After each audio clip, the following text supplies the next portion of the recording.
Assalamualaikum warahmatullahi wabarakatuh. Sahabat sehat yang berbahagia, bertemu dengan saya Dr. Haji Muhammad Wahid dari Rumah Sehat MGA Marasake Jombang. Simak terus saluran ini untuk mendapatkan informasi yang bermanfaat. Pertemuan kali ini kita akan membahas tips-tips sehat paripurna dan tanpa batas. Baik, sekarang kita akan membahas tentang urgensi perubahan makanan dari makanan manusia menjadi makanan sel. Jadi makanan manusia, makanan kita ini berupa, orang mengenalnya 4 sehat 5 sempurna. Ya, itu harus dirubah menjadi makanan sel. Jadi kita coba resume dari 4 sehat 5 sempurna itu. Yang pertama adalah makanan pokok. Ada nasi, ada jagung, sagu, singkong, kentang, ubi-ubian, gandum, dan itu semua adalah sumber karbohidrat. Kemudian yang kedua lauk pauk, daging, telur, tahu, tempe, ya. Itu semua sumber dari protein dan lemak. Yang ketiga sayur mayur sebagai sumber vitamin dan mineral. Dan juga yang keempat buah-buahan sebagai sumber vitamin dan mineral. Yang kelima adalah susu sebagai sumber kalsium, di samping juga merupakan sumber protein dan lemak.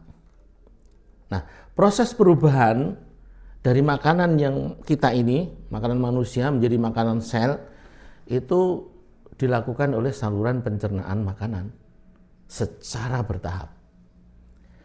Di lambung, semua makanan dilembutkan dan dipisah antara zat satu dengan yang lainnya, karbohidrat dengan protein dengan lemaknya dipisah.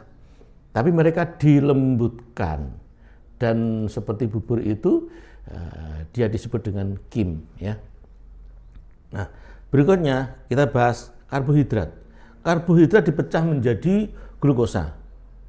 Setelah pecah menjadi glukosa, diserap ke pembuluh darah, kemudian diedarkan ke seluruh tubuh, masuk ke semua sel. Dan jika tidak dipecah, maka tidak akan ada yang bisa masuk sel dan tidak akan ada energi, sehingga sel itu akan gagal bertugas, ya. Berikutnya protein, ya. Protein dipecah menjadi asam amino. Setelah itu masuk, diserap ke dalam pembuluh darah, diedarkan ke seluruh tubuh, masuk ke dalam sel. Jika tidak dipecah, maka tidak ada bahan baku produksi, sehingga sel itu juga gagal tugas. Lemak seakan-akan di dalam saluran pencernaan makanan itu hanya lewat, walaupun sebenarnya juga mulai ada proses pencernaan. Tetapi ketika masuk ke dalam darah itu melalui satu bahan yang tertutup oleh protein, namanya kilomikron. Dan dia masuk ke pembuluh darah. Setelah di darah baru dipecah oleh enzim, ya. Enzim itu namanya lipase. Satu enzim lipase, dan dia adalah berasal dari asam amino. Dan kemudian lemak ini setelah ketemu dengan enzim lipase dalam darah akan dipecah menjadi asam lemak dan gliserol, dan baru kemudian bisa masuk ke dalam sel. Apabila tidak ada enzim lipase, maka lemak akan gagal dicerna. Nah, bila protein gagal dicerna menjadi asam amino, maka enzim lipase tidak tersedia dalam jumlah yang cukup, maka lemak bersama kolesterol yang ada itu akan tetap ada di pembuluh darah dan akan dimakan oleh sel makrofag, dan itu akan menjadi plak.